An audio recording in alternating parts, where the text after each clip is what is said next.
হ্যাঁ ভাই। আসসালামু আলাইকুম। ওয়ালাইকুম আসসালাম রহমতুল্লাহ। জাকির ভাই, আমরা ভালো কাজে উৎসাহ দেই আর খারাপ কাজে নিষেধ করি। এখন মুসলিম এলাকায় যে মদের দোকানগুলো আছে তারা যেন অন্তত পক্ষে মুসলিম এলাকায় মদ বিক্রি না করে, সেজন্য কি করতে পারি? আপনি কি বলেন? ভাই প্রশ্ন করলেন আর সূরা ইমরানের 110 নম্বর আয়াতের উদ্ধৃতি দিলেন, যেখানে বলা হয়েছে কুনতুম খায়রা উম্মাতিন উখরিজাত লিন-নাস তা'মুরুনা বিল মারুফি ওয়া তানহাউনা আনিল মুনকার ওয়া তু'মিনুনা বিল্লাহ। মুসলিমরা তোমরাই শ্রেষ্ঠ উম্মত, কারণ তোমরা সৎ কাজে নির্দেশ দাও, অসৎ কাজে নিষেধ করো, আল্লাহকে বিশ্বাস করো। আপনি বলছেন যে ইন্ডিয়ায় অনেক মদের দোকান আছে, বিশেষ করে যেগুলো মুসলিম এলাকায়, এরা যাতে মদ বিক্রি না করে সেজন্য আমরা কি করতে পারি? যখনই খারাপ কিছু দেখবেন, আমাদের নবীজি সাল্লাল্লাহু আলাইহি ওয়াসাল্লাম বলেছেন, যখন খারাপ কিছু দেখবেন হাত দিয়ে থামাতে পারলে সেটা হাত দিয়ে থামান, মুখ দিয়ে থামাতে পারলে মুখ দিয়ে থামান। কমপক্ষে আপনি মনে মনে অভিশাপ দেন, আর এটা করলে হবেন একেবারে নিচু স্তরের মুমিন। খারাপ জিনিসকে থামানোর অনেক পদ্ধতি হতে পারে, হাত অথবা মুখ, এর কোনোটাই যদি করতে না পারেন তাহলে মনে মনে অভিশাপ দেন। এখানে অনেক কিছু করতে পারেন, তাদের বোঝাতে পারেন। সেই মদের দোকানের মালিক যদি মুসলিম হয়, বুকলেট বিলি করতে পারেন কোরআনের আয়াতের উদ্ধৃতি দিয়ে, হাদিসের উদ্ধৃতি দিয়ে, ইত্যাদি ভাবে। এখন দোকানের মালিক মুসলিম হোক কি অমুসলিম, আপনি মানুষকে সচেতন করে তুলতে পারেন যে মদ স্বাস্থ্যের জন্য ক্ষতিকর। পরিসংখ্যান বলেন, কোরআন হাদিসের উদ্ধৃতি দেন, পরিসংখ্যান তাদের দেখান মদ কি কি ক্ষতি করে, মদে কি ক্ষতি হয়, কতজন মানুষ মারা গেছে, কি কি রোগ হতে পারে সেটা জানান। আমি ইসলামে অনুমোদিত খাবারের উপরে একটা লেকচার দিয়েছিলাম, সেখানে অ্যালকোহলও ছিল। এছাড়াও এই প্রশ্নের উত্তরটা আপনি পাবেন আমাদের ওয়েবসাইটে। পুরো লেকচারটা অ্যালকোহল নিয়ে না, তবে সেখানে কিছু পয়েন্ট বলেছি, কিছু পয়েন্ট যুক্তির, কিছু পয়েন্ট বিজ্ঞানের, বিভিন্ন অসুখ বিসুখের, কিছু কোরআনের আয়াতের, বাইবেলের অনুচ্ছেদের, বেদের কথাও সেখানে বলেছি। এই কথাগুলো নিয়ে একটা বুকলেট বানান, মদের ক্ষতিকর দিকগুলো নিয়ে একটা বুকলেট বানিয়ে সেটা বিলি করতে পারেন। আমাদের কাজ আল্লাহ পবিত্র কোরআনে বলেছেন, সূরা গাশিয়ার 21 নম্বর আয়াতে উল্লেখ করা হয়েছে, ফাযাক্কির ইন্নামা আনতা মুযাক্কির। আল্লাহ নবীজিকে বলেছেন তোমার কাজ হলো উপদেশ দেয়া, একজন নবীর দায়িত্ব উপদেশ দেয়া। একইভাবে আমরা উপদেশ দেব, তাদের মানসিকতা বদলানো আল্লাহ তাআলার হাতে। আমরা যথাসাধ্য চেষ্টা করব, এই কাজটা বন্ধ করার চেষ্টা করব, অন্তত বলতে পারবো চেষ্টা করেছিলাম। ফলাফলটা পরের ব্যাপার। এটা করতে গেলে বুকলেট বিলি করেন, তাদের সাথে আলোচনা করেন, সেমিনারের ব্যবস্থা করেন। সেই এলাকায় মদ খেলে কি কি ক্ষতিগুলো হয় বিভিন্ন ধর্মগ্রন্থের উদ্ধৃতি দেন, ইসলামিক ধর্মগ্রন্থ, বাইবেল, বেদের উদ্ধৃতি দেন, সচেতন করেন, ক্যাম্পেইন করেন, ওয়ার্কশপ করেন, এরকম অনেক কিছুই করতে পারেন। তবে সব মানুষই সবকিছু করতে পারে না। লোকে বলে আপনি কি করবেন, অনেক কিছুই করা যায়। তাহলে মদ বিক্রি বন্ধ করতে এগুলো করতে পারেন। যদি চান দোকান মালিকের সামনে হিকমার সঙ্গে কথা বলবেন, সেটাও করতে পারেন, আপনার উপরে নির্ভর করবে। মালিক যদি মুসলিম হয় তাহলে তার সঙ্গে দেখা করতে পারেন আর হিকমার সাথে কথা বলেন। এভাবে মুসলিম মালিকদের সাথে কথা বলেন। মালিক অমুসলিম হলে বেদ থেকে উদ্ধৃতি দেন, এটা আপনার উপরে নির্ভর করবে। আর এভাবে আপনি মালিক আর কাস্টমারদের সচেতন করতে পারেন। দুটোর যে কোনো একটাই সফল হতে পারবেন, না হলেও চেষ্টা তো করেছেন। আল্লাহ তাআলাকে বলতে পারবেন এই খারাপ কাজটা থামানোর জন্য আমি যথাসাধ্য চেষ্টা করেছি। আশা করি উত্তরটা পেয়েছেন। কোন ভাইকে প্রশ্ন করবেন? আসসালামু আলাইকুম। ওয়ালাইকুম আসসালাম রহমতুল্লাহ। স্কুলে বা কলেজে ভর্তির জন্য ডোনেশন দেয়া এর অনুমতি আছে? ভাই আপনি প্রশ্ন করলেন যে স্কুল বা কলেজে ভর্তির জন্য ডোনেশন দেওয়ার অনুমতি আছে কিনা, ইসলামিক নিয়মে অনুমতি আছে কিনা। দেখেন, এই ডোনেশনটা যদি স্কুলের উন্নতির কাজে লাগানো হয়, যেখানে স্কুল কর্তৃপক্ষ আপনাকে একটা রসিদ দেবে, আমার মতে সেটা হারাম না। ব্যাপারটা খুব ভালো না, তবে হারামও না। যেমন ধরেন একজন ধনী লোক, তিনি ডোনেশন দিলেন 10,000, 50,000 বা 1 লাখ টাকা, সেটা দিয়ে স্কুলের নতুন বিল্ডিং বানানো হবে বা নতুন টিচার নিয়োগ দেওয়া হবে, তাতে সমস্যা নেই। তবে এটা যদি ঘুষ হয় সেটা হারাম। ঘুষ আর ডোনেশনের মধ্যে পার্থক্য আছে। পবিত্র কোরআনের সূরা বাকারার 188 নম্বর আয়াতে উল্লেখ করা হয়েছে, অন্যের সম্পত্তি গ্রাস করার জন্য বিচারকদের হাতে ঘুষ দিও না। যদি এটা ঘুষ হয়ে থাকে সেটা হারাম, ডোনেশন হলে অনুমতি আছে। এখন মানুষ হয়তো বলবে একই জিনিস, পার্থক্য নেই, ঘুষ আর ডোনেশন একই জিনিস, ডোনেশন দেয়া আর ঘুষ দেওয়া সমান। নবী সাল্লাল্লাহু আলাইহি ওয়াসাল্লাম বলেছেন, একজন প্রশ্ন করেছিল উপহার আর ঘুষের মধ্যে আপনি পার্থক্য করবেন কিভাবে? তুমি ওই অবস্থানে না থাকলে উপহারটা যদি না আসতো তাহলে ঘুষ। এখন আমরা অনেকেই ডোনেশন দেই মেডিকেল কলেজে অথবা ইঞ্জিনিয়ারিং কলেজে অথবা কোনো স্কুলে। যদি ডোনেশন দেন, আপনি যদি অফিসিয়াল কোনো রসিদ পান আর টাকাটা দিয়ে যদি স্কুলের কোনো উন্নতি হয়, এই উদ্দেশ্যে আসন সংরক্ষিত থাকলে আমার মতে কোনো সমস্যা নেই। কিন্তু ডোনেশনের এই টাকাটা যদি প্রিন্সিপালের পকেটে যায় অথবা ম্যানেজমেন্টের পকেটে, কোনো টিচারের পকেটে, তাহলে হারাম, এটা ঘুষ। আপনি বেশিরভাগ ক্ষেত্রে দেখবেন যে ডোনেশনটা দেবেন সেটা কারো পকেটে চলে যাবে, রসিদ দিতে পারে বা নকল রসিদও দিতে পারে, এটাও ঠিক না। তাহলে যদি ডোনেশন দিতে চান, এই ব্যাপারগুলো দেখতে হবে, আর এই ব্যাপারগুলো দেখে আপনি ডোনেশন দিতে পারেন, টাকাটার সদ্ব্যবহার হবে। তবে যদি তারা সরাসরি ঘুষ চায়, সেটা হারাম। ঘুষ দিয়ে ভর্তি করানো সম্পূর্ণ হারাম। আশা করি উত্তরটা পেয়েছেন। কোন বোন কি প্রশ্ন করবেন? আসসালামু আলাইকুম। ওয়ালাইকুম আসসালাম রহমতুল্লাহ। আমি জানতে চাচ্ছিলাম যে নবীজি সাল্লাল্লাহু আলাইহি ওয়াসাল্লামের সময়ে আজিল আর মুতাহ এই দুইটার অনুমতি ছিল, এ ব্যাপারে কিছুটা বিস্তারিত বলবেন? বোন, আপনি প্রশ্ন করলেন যে আমাদের নবীজির সময়ে উজুল মানে সহবাস থেকে বিরত থাকা, আর মুতাহ মানে অস্থায়ী বিয়ে, এই দুটোর অনুমতি ছিল। এ ব্যাপারে বিস্তারিত জানতে চাইলেন। একটা হাদিস আছে যে নবীজির কাছে এক লোক এসে বলল সে এই উজুল পালন করছে, অর্থাৎ সে তার স্ত্রীর সাথে সহবাস থেকে বিরত রয়েছে। নবীজি চুপ করে থাকলেন। এর উপর ভিত্তি করে দুইটি মতবাদ। নবীজি চুপ করে থেকে সম্মতি দিয়েছিলেন, আরেকটা দল বলছে নবীজি শুনে খুশি হননি। এই সম্পর্কে মতবাদ এই দুটো, তাই এটার অনুমতি আছে না নেই সেটা বিতর্কের ব্যাপার। তবে ফ্যামিলি প্ল্যানিং এর কথা যদি বলেন, আমার ভিডিও ক্যাসেট দেখতে পারেন, কোরআন এন্ড মডার্ন সায়েন্স সামঞ্জস্যপূর্ণ না পরস্পর বিরোধী। এই হাদিসের উদ্ধৃতি দিয়ে অনেকে বলে অনুমতি আছে, অনেকে বলে না করলেই ভালো, তবে কেউই বলে না এটা হারাম। উজুলকে কোথাও হারাম বলা হয়নি, কোথাও না। আপনার দ্বিতীয় প্রশ্নে আসি, আমাদের নবীজির সময়ে মুতাবিয়ের অনুমতি ছিল? হ্যাঁ, নবুয়ত পাওয়ার প্রথম দিকে, মুহাম্মদ সাল্লাল্লাহু আলাইহি ওয়াসাল্লাম নবুয়ত পাওয়ার প্রথম দিকে মদও নিষিদ্ধ ছিল না। নবুয়তের প্রথম দিকে নবীজি মদও বারণ করেননি। যদি আমাকে বলেন যে একবার কিছু সাহাবা নবীজির সামনে মদ খেয়েছিলেন, নবীজি কিছু বলেননি, এটা হতে পারে। এটা হয়েছে নবুয়তের প্রথম দিকে। পরবর্তীতে কোরআনের আয়াতে মদকে নিষিদ্ধ করা হলো। তারপরে যখনই কেউ নবীজির সামনে মদ খেয়েছে, নবীজি তখনই তাকে বারণ করেছেন। যখনই নবীজি ভুল কিছু দেখেছেন, অবশ্যই বারণ করেছেন, সেটা হারাম। সেভাবে দেখবেন যে মুতা আরব দেশে তখন এই রীতি ছিল, আরব দেশে এটা কমন ছিল। প্রথমে ব্যভিচার নিষিদ্ধ হলো, ধাপে ধাপে এসেছে যে কোনটা নিষিদ্ধ। আর সপ্তম হিজরিতে তাবুকের যুদ্ধের সময় আর নবীজি মুহাম্মদ সাল্লাল্লাহু আলাইহি ওয়াসাল্লাম এর কয়েক বছর পরেই মারা যান। তিনি এটাকে নিষিদ্ধ করেছিলেন। যখন নিষিদ্ধ করেছিলেন, সেখানে যে সাহাবাগণ ছিলেন তারা ভালোভাবে জানতেন। তাদের মধ্যে ছিলেন হযরত ওমর রাদিয়াল্লাহু আনহু। মুহাম্মদ সাল্লাল্লাহু আলাইহি ওয়াসাল্লাম নবুয়ত পাওয়ার প্রথম দিকে মদও নিষিদ্ধ ছিল না। নবুয়তের প্রথম দিকে নবীজি মদও বারণ করেননি। যদি আমাকে বলেন যে একবার কিছু সাহাবা নবীজির সামনে মদ খেয়েছিলেন, নবীজি কিছু বলেননি, এটা হতে পারে। এটা হয়েছে নবুয়তের প্রথম দিকে। পরবর্তীতে কোরআনের আয়াতে মদকে নিষিদ্ধ করা হলো। তারপরে যখনই কেউ নবীজির সামনে মদ খেয়েছে, নবীজি তখনই তাকে বারণ করেছেন। যখনই নবীজি ভুল কিছু দেখেছেন, অবশ্যই বারণ করেছেন, সেটা হারাম। সেভাবে দেখবেন যে মুতা আরব দেশে তখন এই রীতি ছিল, আরব দেশে এটা কমন ছিল। প্রথমে ব্যভিচার নিষিদ্ধ হলো, ধাপে ধাপে এসেছে যে কোনটা নিষিদ্ধ। আর সপ্তম হিজরিতে তাবুকের যুদ্ধের সময় আর নবীজি মুহাম্মদ সাল্লাল্লাহু আলাইহি ওয়াসাল্লাম এর কয়েক বছর পরেই মারা যান। তিনি এটাকে নিষিদ্ধ করেছিলেন। যখন নিষিদ্ধ করেছিলেন, সেখানে যে সাহাবাগণ ছিলেন তারা ভালোভাবে জানতেন। তাদের মধ্যে ছিলেন হযরত ওমর রাদিয়াল্লাহু আনহু। আর সেজন্যই পরবর্তীতে তারা যখন ফিরে আসলেন, নবীজিও তখন মারা গেছেন। মানুষজন এটা জানতো না, তবে কিছু সাহাবা এ ব্যাপারে জানতেন। ওমর রাদিয়াল্লাহু আনহু এটা জানতেন। তিনি কঠিনভাবে আইনটা প্রতিষ্ঠা করলেন। এটা ভুল। কিছু মানুষ ভাবলো যে আসলে হযরত ওমর রাদিয়াল্লাহু আনহু তিনি তার নিজের আইনটা তৈরি করেছেন। না, নিষিদ্ধ করেছেন নবীজি মুহাম্মদ সাল্লাল্লাহু আলাইহি ওয়াসাল্লাম। তবে তিনি তাবুকের যুদ্ধে যাওয়ার আগে নিষিদ্ধ করেছিলেন।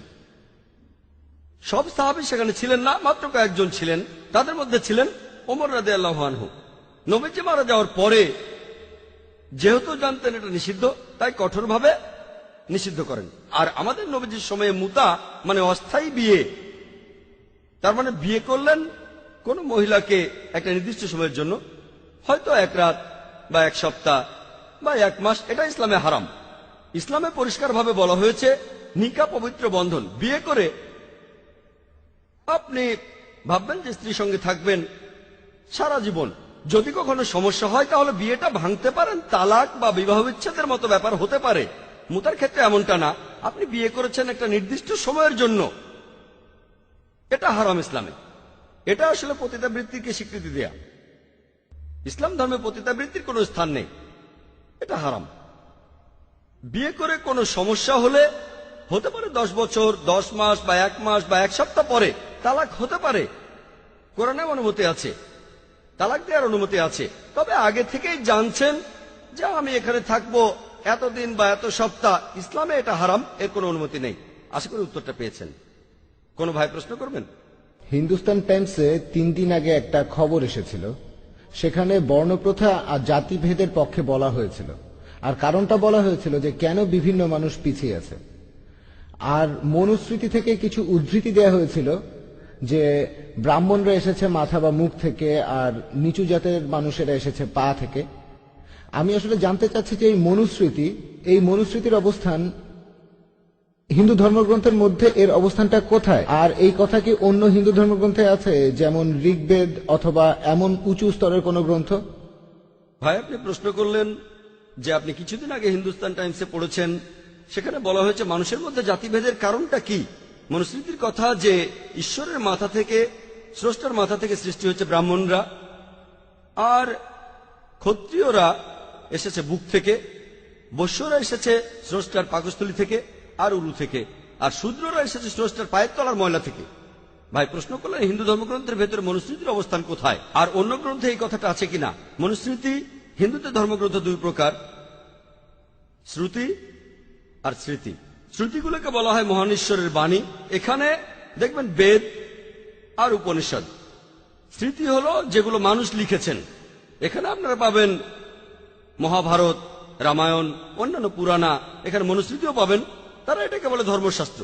এখানে আছে যে কোনো একজন মানুষের এককভাবে জীবনযাপন কিভাবে করা উচিত, সামাজিকভাবে কিভাবে চলা উচিত।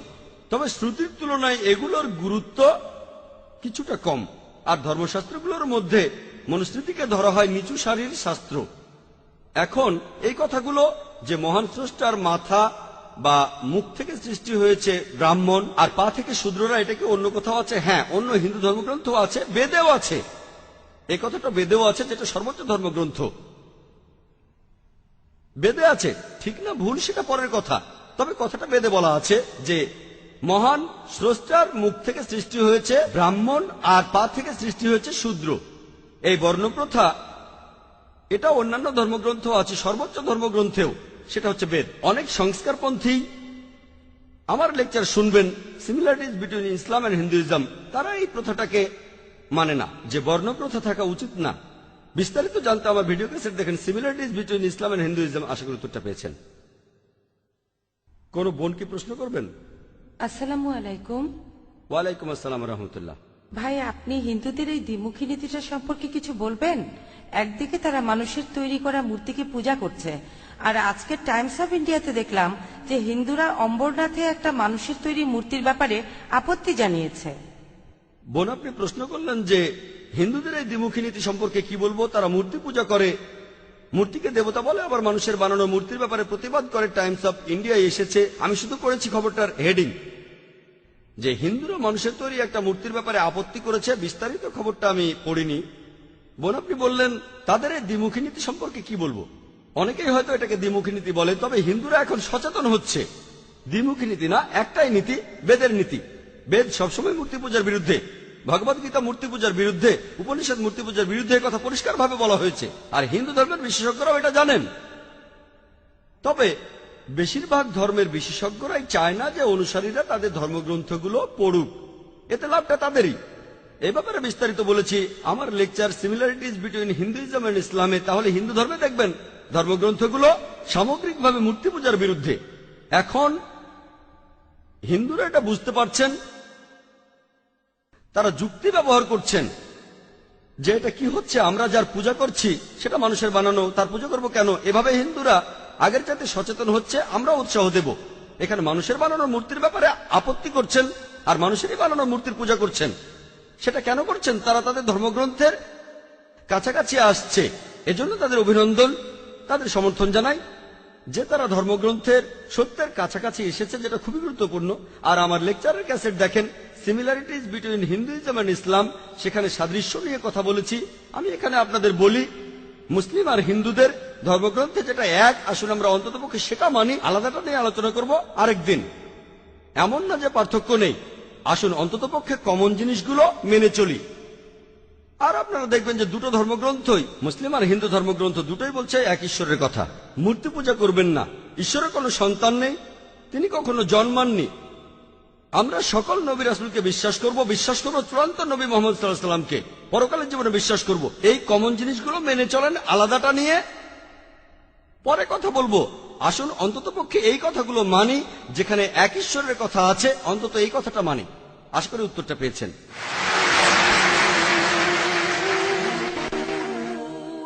বর্তমানে রাজনৈতিক দলগুলো মুসলিমদের জন্য সংরক্ষিত আসন রাখছে। এখন মুসলিমদের জন্য এমন প্রকারভেদ আমরা কি মানব? কারণ মুসলিমদের মধ্যে জাতিভেদ নেই। এখন দেখি যে কিছু মুসলিমকে বলা হচ্ছে যে তারা নাকি নিচু জাতের মুসলিম। ভাই প্রশ্ন করলেন যে কিছু রাজনৈতিক দল মুসলিমদের জন্য সংরক্ষিত আসন রাখছে আর মুসলিমদের কিছু পদবীকে গুরুত্ব দিচ্ছে, আমরা এগুলোকে মানব কিনা। ইসলামে কোনো বর্ণপ্রথা নেই। কেউ যদি বলে আমি মুসলিমদের মধ্যে নিচু জাতের, সেটা ভুল। যদি বলেন কিছু মুসলিমকে সুবিধা দেওয়া হচ্ছে কারণ তাদের হয়তো আর্থিক অবস্থা খুব খারাপ, সমস্যা নেই, এটা আসলে বর্ণভেদ না, অর্থনীতি। তাই যদি সংরক্ষণ করা হয় বর্ণভেদ বিচার না করে, জাতপাত, ইসলাম ধর্মে কোনো জাতপাত বা বর্ণপ্রথা নেই। তবে কেউ যদি বলে কিছু মুসলিম যেহেতু তারা গরিব, তাদের সাহায্য করেন, কোনো সমস্যা নেই। গরিব মুসলিমকে জাকাত দিতে পারেন। কোন মুসলিমকে যদি সাহায্য করতে চান, যেহেতু সে গরিব, আর্থিকভাবে দরিদ্র, এই দরিদ্র লোকদের জন্য করা যেতে পারে।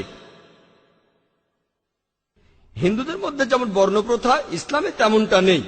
কিন্তু তারা যদি আর্থিকভাবে দরিদ্র হয়, তারা যদি গরিব হয়ে থাকে, তাহলে করেন, সমস্যা নেই। কিন্তু বর্ণপ্রথা ইসলামে এটা নেই। আশা করি উত্তরটা পেয়েছেন। কোন বোন কি প্রশ্ন করবেন? আসসালামু আলাইকুম। ওয়ালাইকুম আসসালাম রহমতুল্লাহ। কিছুদিন আগে খবরের কাগজে এইডস সম্পর্কে পড়লাম। 20 বছর আগে এই রোগের আবির্ভাব, আর ইন্ডিয়া হলো এইডস আক্রান্ত রোগীদের দিক থেকে দ্বিতীয় বৃহত্তম। এটা কি নতুন কোনো অসুখ? এর ইতিহাসটা কি? এই রোগের কি কোনো প্রতিকার নেই? আর এ ব্যাপারে স্কুলে কি নৈতিক শিক্ষা দেওয়া যায় না? এই যেমন ধরুন সেকেন্ডারি লেভেল থেকে। বোন, আপনি প্রশ্ন করলেন যে বর্তমানে এইডস রোগ, মানুষ বলে এটা একটা নতুন অসুখ, এর ইতিহাসটা কি? এটা কি নতুন না পুরনো? কিভাবে আসলো?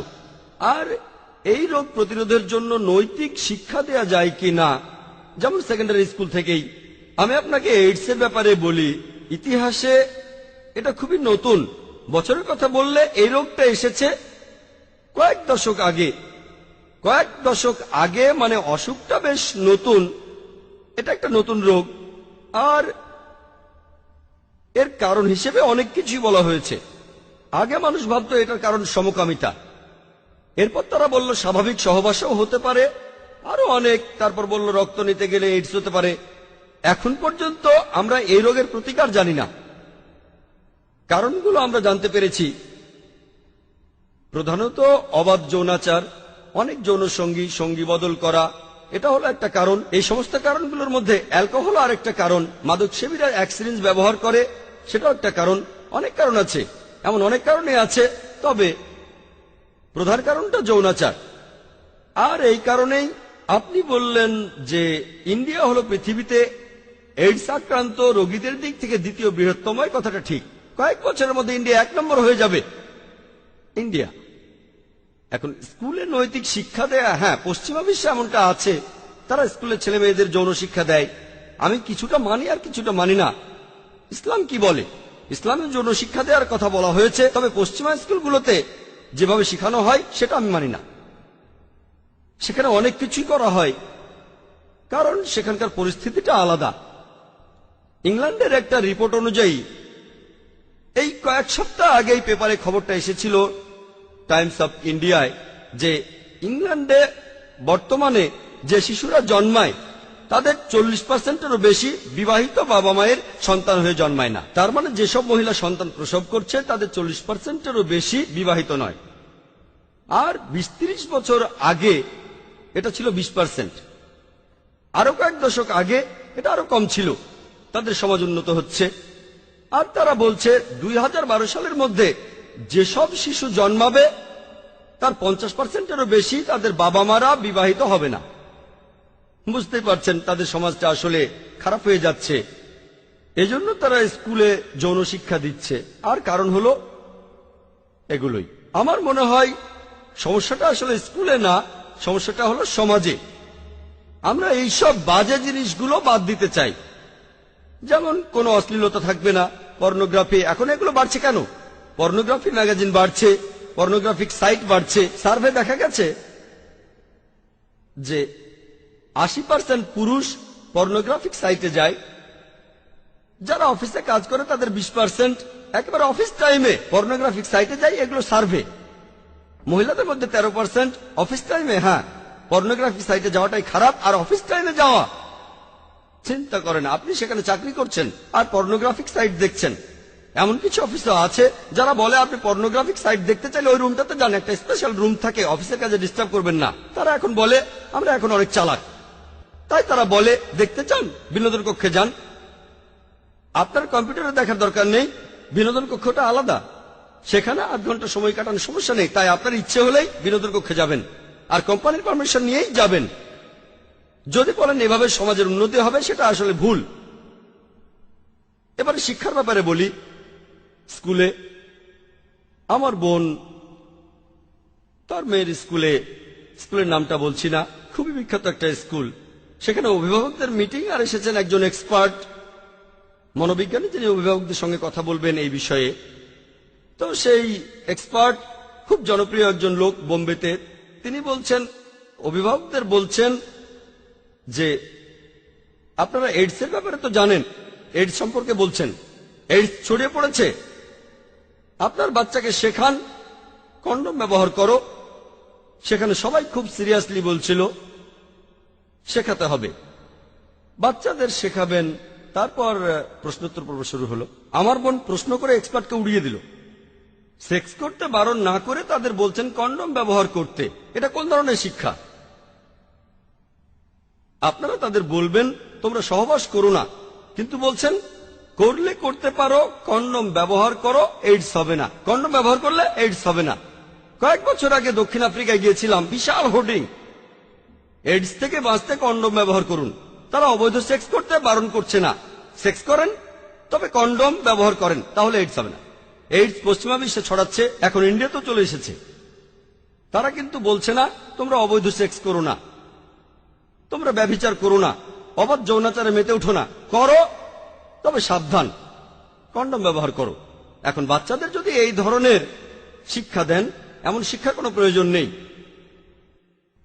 তাই আমিও মানি যৌন শিক্ষার প্রয়োজন আছে, তবে ইসলামিক নিয়ম মেনে। যেভাবে পশ্চিমারা শেখাচ্ছে সেভাবে নয়। তারা যা শেখাই সেগুলো বলতে পারবো না, তবে যদি সেগুলো বলি তখন বলবেন জাকির ভাই আপনি আমাদের সামনে এসব কি বলছেন। তারা যা কিছু শেখায় সেটা ননসেন্স, অনইসলামিক, হারাম। কিন্তু তারা কি বলে এইডস খুব খারাপ, তারা এইডস নিয়ে চিন্তিত, আখিরাত নিয়ে চিন্তিত না। এখানে ট্রিটমেন্টটা হলো জীবাণু মারতে হবে, সিমটম দেখে ট্রিটমেন্ট করবেন না। তারা এখন চিন্তিত এইডস নিয়ে, কিন্তু তাদের অন্যান্য খারাপ কাজগুলো নিয়ে তারা চিন্তিত না। তাহলে দেখতে পাচ্ছেন যে তাদের সমাজ আসলে পেছন দিকে যাচ্ছে, তারা ভুল জিনিসের পথে এগিয়ে যাচ্ছে। এগুলো কেন বাড়ছে? কারণ তারা বাক স্বাধীনতার কথা বলে, ব্যক্তি স্বাধীনতার কথা বলে, পর্নোগ্রাফিকে অনুমোদন দেয়, পতিতাবৃত্তির অনুমোদন দেয়। তারপর দেখবেন ফুটবল বিশ্বকাপের সময় জার্মানিতে, সে সময় সেখানে হাজার হাজার পতিতা হাজির হয়েছিল। খবর এসেছিল ওয়েটিং কিউ গড়ে 2 ঘন্টা। মানুষ বিশ্বকাপ দেখতে এসেছে, খেলা দেখার পরে মজা করতে চায়। জার্মানিতে পতিতাবৃত্তি বৈধ, লিগাল, বৈধ, তাই লুকানোর প্রয়োজন নেই। অনেক ডিমান্ড, 2 ঘন্টা টাকা দেওয়ার পরও, অ্যাপয়েন্টমেন্ট নেওয়ার পরও 2 ঘন্টা লাইনে। এগুলো আসলে কি হচ্ছে?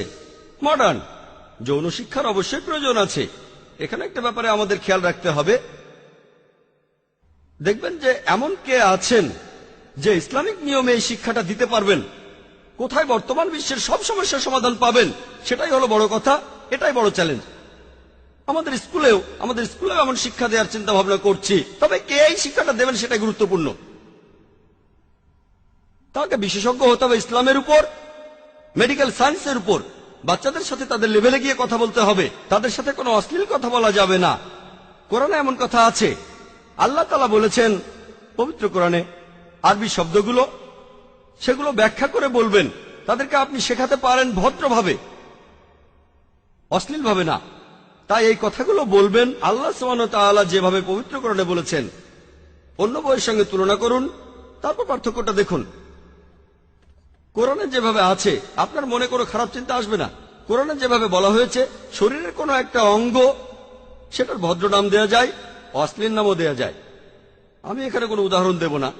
আল্লাহ তাআলা বলেছেন পবিত্র কোরআনে, আরবি শব্দগুলো সেগুলো ব্যাখ্যা করে বলবেন, তাদেরকে আপনি শেখাতে পারেন ভদ্রভাবে, অশ্লীলভাবে না।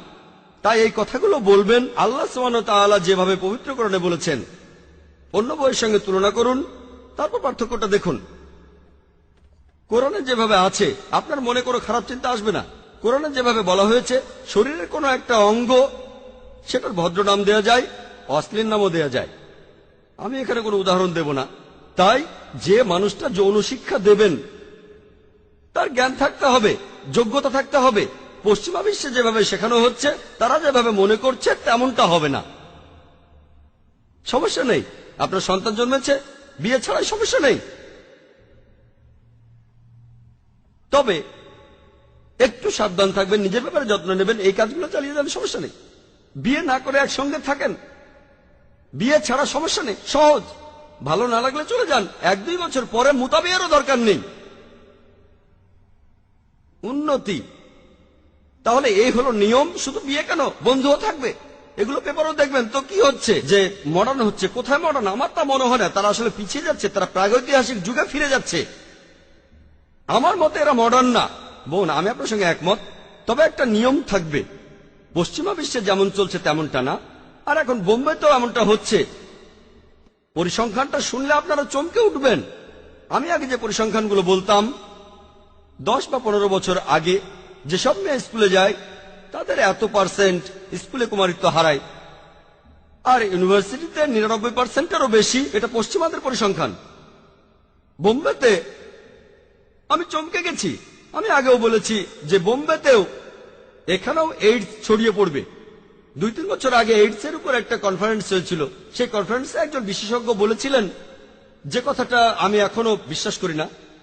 তিনি বলেছিলেন, যেসব মেয়েরা স্কুলে যায়, স্কুল পাশ করার আগে 70% তাদের কুমারিত্ব হারায়। এটা আমি হয়তো বলতাম কলেজে, যাতে করে ব্যাপারটা একটু ভালো শোনায়। বিশ্বাস করাটাও কঠিন। 3-4 বছর আগের কথা, বিশেষজ্ঞরা এই কথাগুলো বলেছেন।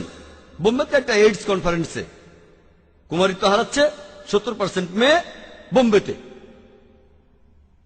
তাহলে সমাজ কোন পথে যাচ্ছে? স্কুলে একজন বিশেষজ্ঞ এসে বাচ্চাদের বলছেন, সমস্যা নেই, সমস্যা নেই, কন্ডম ব্যবহার করো, কুমারিত্ব হারানো কোনো সমস্যা নয়, কন্ডম ব্যবহার করো। বাচ্চাদের এই শিক্ষা দেওয়া হচ্ছে। তাহলে সমাজে কি হচ্ছে? আমরা পশ্চিমাদের কাছে যে শিক্ষা পাচ্ছি সেগুলো মেনে চললে দোজখে জ্বলব। আমাদের ইসলামিক নিয়ম মেনে চলতে হবে, সমাজে খারাপ কাজগুলো থেকে দূরে থাকতে হবে। এটা একটা আসলে আর্ট। আর উপদেশ দিতে পারে এমন লোকজনকে আনতে হবে, বলবেন ইসলামিক নিয়মে, এছাড়াও সমাজের খারাপ কাজ থেকে দূরে থাকবেন, যেগুলো আমাদের জন্য চ্যালেঞ্জ। আমি আল্লাহর কাছে দোয়া করছি তিনি যেন আমাদের সাহায্য করেন। হয়তো প্রথম দিকে আমরা ভালো ফলটা পাবো না, প্রথম ব্যাচটা বের হবে, লোকজন বলবে কি হলো, এরা প্রথম ব্যাচটা, হয়তো সেরাটা না। যদি তারার কাছে যেতে চান, পৌঁছবেন হয়তো সূর্য, হয়তো চাঁদে বা গাছের মগডালে। প্রথমটা মগডালে, ইনশাল্লাহ পরেরটা চাঁদে যাবে। পরের ব্যাচটা হয়তো পৌঁছবে ইনশাল্লাহ সূর্য, তারপর ইনশাল্লাহ তারায়। সিস্টেমটাকে উন্নত করতে হবে। আর এটা খুব সহজ কাজ নয়, খুবই বিশাল কাজ। ইনশাল্লাহ আল্লাহ আমাদের সাহায্য করবেন। তবে এক কথায় ইসলামিক নিয়মে যৌন শিক্ষা দেওয়া উচিত। আশা করি উত্তরটা পেয়েছেন। কোনো ভাই কি প্রশ্ন করবেন? হ্যাঁ ভাই। পবিত্র বাইবেলে আছে যে যীশুখ্রিস্ট তার শিষ্যদের বলছেন যে অন্য জাতির মানুষকে ব্যাপটাইজ করো পিতা পুত্র পবিত্র আত্মার নামে। এখন আমার প্রশ্নটা হলো, এই অনুচ্ছেদটাই কি যিশুর ঈশ্বর হওয়ার প্রমাণ? না হলে এটার উত্তরটা কি হবে? ভাই, আপনি একটা প্রশ্ন করলেন যে পবিত্র বাইবেলে আছে যিশু তার শিষ্যদের বলছেন তোমরা মানুষকে ব্যাপটাইজ করো পিতা পুত্র ও পবিত্র আত্মার নামে। এটার মানে কি ট্রিনিটি? আমার মন্তব্য কি, এটা কমপ্লিট ট্রিনিটি না। বাইবেলের ট্রিনিটির ধারণার কাছাকাছি অনুচ্ছেদ আছে ফার্স্ট এপিস্টল অফ জনে 5 নম্বর অধ্যায় 7 অনুচ্ছেদ বলছে স্বর্গে তিনজন সব হিসাব রাখেন, পিতা পুত্র এবং পবিত্র আত্মা, আর এরা তিনজন এক। যদি এক হয় তাহলে ট্রিনিটি। যদি আমি বলি যে তিনজন লোক আছে, এটা ট্রিনিটি না। তিনজন এক হলে সেটা ট্রিনিটি হবে। বাইবেলে কোথাও ট্রিনিটি শব্দটা পাবেন না নাম ধরে। ট্রিনিটি শব্দটা বাইবেলে নেই, পবিত্র কোরআনে আছে। সূরা নিসার 171 নম্বর আয়াতে উল্লেখ করা হয়েছে, বলা হয়েছে ওয়ালা তাকুলু সালাসা, তোমরা ট্রিনিটি বলো না, ইনতাহু খায়রাল লাকুম, তোমাদের জন্য এটা কল্যাণকর। কোরআনে ট্রিনিটি আছে, তবে বলা হয়েছে এটা বলো না। এরপর সূরা মাইদার 73 নম্বর আয়াতে উল্লেখ করা হয়েছে লাকাদ কাফারাল্লাযিনা কালু ইন্নাল্লাহা সালিসু সালাসা, তারা কুফরি করছে, ধর্মের অবমাননা করছে যারা এই কথা বলে যে আল্লাহ তিনের মধ্যে একজন, আল্লাহ হলেন তিনজন মিলে, এটাকে বলে ট্রিনিটি। পবিত্র কোরআনে এই ট্রিনিটি শব্দটা আছে মোট 2 বার, তবে বলা আছে এটা নিষিদ্ধ। পবিত্র বাইবেল শব্দটা কোথাও নেই।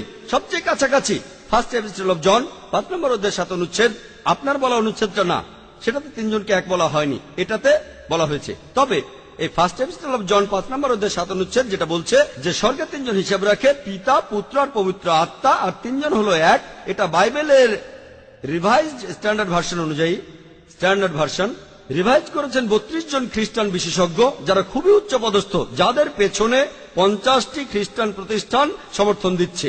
এই বিশেষজ্ঞরা বলছেন যে পবিত্র বাইবেলের এই অনুচ্ছেদটা বানানো হয়েছে, পরে লেখা হয়েছে, তারপর ঢোকানো হয়েছে, আর বাইবেল থেকে এই অনুচ্ছেদটা বাদ দেওয়া হয়েছে। কারণ এটা বানানো হয়েছে, পরে লেখা হয়েছে, তারপর ঢোকানো হয়েছে। তাই রিভাইজ স্ট্যান্ডার্ড ভার্সনে, যেটা হলো বাইবেলের সবচেয়ে বেশি বিক্রি হওয়া ভার্সন, সেখানে এটা নেই। আপনি যেটা বললেন তিনজনের কথা, কিন্তু ট্রিনিটি না। যে অনুচ্ছেদটা বাদ দেওয়া হয়েছে সেখানেও ট্রিনিটি নেই, কিন্তু ট্রিনিটির কাছাকাছি যেটা পবিত্র বাইবেল থেকে বাদ দেওয়া হয়েছে। তাহলে ট্রিনিটি শব্দটা বাইবেলে নেই, এই শব্দটা শেখায় চার্চ। বাইবেল অথবা যীশু খ্রিস্ট কখনো ট্রিনিটির কথা বলেননি। আশা করি উত্তরটা পেয়েছেন। কোনো ভাই কি প্রশ্ন করবেন? হ্যাঁ ভাই। চিকিৎসা করার অনেকগুলো পদ্ধতি আছে, আর তার একটা হলো হোমিওপ্যাথি চিকিৎসা। আমরা জানি যে এই ওষুধে আছে অ্যালকোহল। অনেকে বলে যে 90% হোমিওপ্যাথি ওষুধের মধ্যেই অ্যালকোহল থাকে। এ ব্যাপারে কি বিস্তারিত বলবেন? কারণ কিছু অসুখ বিসুখ আছে যেগুলো শুধুমাত্র হোমিওপ্যাথিক ওষুধেই সারে, যেমন অস্টার আর্থ্রাইটিস ইত্যাদি। ভাই প্রশ্ন করলেন যে হোমিওপ্যাথি চিকিৎসায় বেশিরভাগ ওষুধে অ্যালকোহল থাকে, অনেকে বলে 90%, আর বললেন কিছু রোগ যেমন অস্টার আর্থ্রাইটিস একমাত্র চিকিৎসা হোমিওপ্যাথি, যেটার সঙ্গে আমি একমত নই, তবে এতে কোনো সমস্যা নেই। এখন হোমিওপ্যাথি ওষুধ খেতে পারবো কিনা, সাধারণ নিয়ম হিসেবে অ্যালকোহল নিষিদ্ধ। যদি এটাই একমাত্র ওষুধ যেটা আপনার জীবন বাঁচাবে, জীবন বিপন্ন হলে অনুমতি আছে। আপনি জিজ্ঞাসা করলে বলবো হ্যাঁ বেশিরভাগ হোমিওপ্যাথিক ওষুধে অ্যালকোহল থাকে, তাই যদি বাদ দিতে পারেন তাহলে বলবো বাদ দেন, অন্য কোনোভাবে চিকিৎসা করেন যেটাতে কোনো অ্যালকোহল নেই। হোমিওপ্যাথি বেশিরভাগ ওষুধে আছে, তাই সাধারণ নিয়মে চিকিৎসাটা নেব না, এটাই সাধারণ নিয়ম। অনেকেই হয়তো অ্যালোপ্যাথির চাইতে হোমিওপ্যাথিতে উপকার পাবেন। বলছি না হোমিওপ্যাথি সেরা, তবে অনেকে হয়তো হোমিওপ্যাথিতে ভালো ফল পেতে পারেন। কেউ সব নিয়মে চিকিৎসা করে তারপর হোমিওপ্যাথিতে আসলো, আর শেষ উপায় হিসেবে এই চিকিৎসা নেই, কোনো সমস্যা নেই। তবে আপনি বললেন কিছু রোগ হোমিওপ্যাথি ছাড়া সারে না, আমি একমত নই। কিছু মানুষ হোমিওপ্যাথিতে উপকার পেয়েছে, পাননি সেটা বলছি না। হোমিওপ্যাথিতে অনেক মানুষ উপকার পেয়েছেন, তবে অন্য পদ্ধতিতেও পাবেন। আর লোকজন বলে এই ডাক্তার সেরা, এই ট্রিটমেন্ট সেরা, তাহলে এমনিতে আপনি অ্যালকোহল মেশানো ওষুধ খাবেন না। তবে যদি হোমিওপ্যাথি একমাত্র চিকিৎসা হয়, একমাত্র ট্রিটমেন্ট, অন্য পদ্ধতিতে যদি ট্রিটমেন্ট থাকে যেটাতে অ্যালকোহল নেই, আগে সেটা দেখেন। হোমিওপ্যাথি হলো শেষ ভরসা, প্রথমে যাবেন না। অন্য চিকিৎসায় কাজ না হলে তারপর হোমিওপ্যাথি চিকিৎসা নিয়ে দেখতে পারেন, সমস্যা নেই। আশা করি উত্তরটা পেয়েছেন।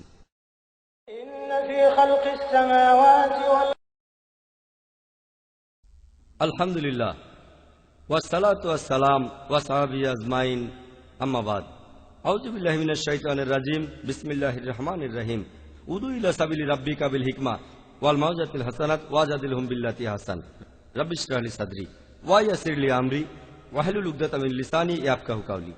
সবাইকে স্বাগত জানাই ইসলামিক সম্ভাষণে। আসসালামু আলাইকুম ওয়া রাহমাতুল্লাহি ওয়া বারাকাতুহু। আল্লাহর দয়া, শান্তি ও রহমত আপনাদের সবার উপর বর্ষিত হোক। আপনারা ইসলাম ও কম্পারেটিভ রিলিজিয়নের উপরে যে কোনো প্রশ্ন করতে পারেন। যদি কেউ প্রশ্ন করতে চান তাহলে করতে পারেন। আসসালামু আলাইকুম। ওয়ালাইকুম আসসালাম ওয়া রাহমাতুল্লাহি ওয়া বারাকাতুহু। আমি কিছুদিন আগে ওমরা করতে গিয়েছিলাম আর সেখানে কিছু জিনিস দেখেছি। আপনি কি এ ব্যাপারে কিছু বলবেন? আমি ওখানে দেখেছি যে পরিষ্কার পরিচ্ছন্নতার চাইতে বিলাসিতার দিকেই তাদের মনোযোগটা অনেক বেশি থাকে। সেখানে দেখলাম যে অনেক কিছুতেই তারা বিলাসিতা করে, বেশি খরচ করে। যেমন হোটেলের খরচ অনেক বেশি, প্রতিদিন 800 রিয়াল। পৃথিবীর বেশিরভাগ শহরের হোটেলগুলোতে ভাড়া এর চাইতে অনেক কম। এখন এইসব বিলাসিতা আর অমিতব্যয়ী কাজের বিরুদ্ধে কি কোনো রকম পদক্ষেপ নেওয়া হয়েছে? কারণ সব মুসলিমেরই সেখানে যাওয়ার অধিকার আছে। আর এ ব্যাপারটা যদি কর্তৃপক্ষকে বোঝানো যেত তাহলে অনেক মানুষেরই খুব উপকার হতো। এই ব্যাপারটা নিয়ে কি কখনো কোনো রকম আলোচনা হয়েছে? কারণ সেখানে বিলাসিতা করে অনেক অনেক টাকা খরচ করা হচ্ছে। মক্কার মতো পবিত্র জায়গায় যেটা হওয়া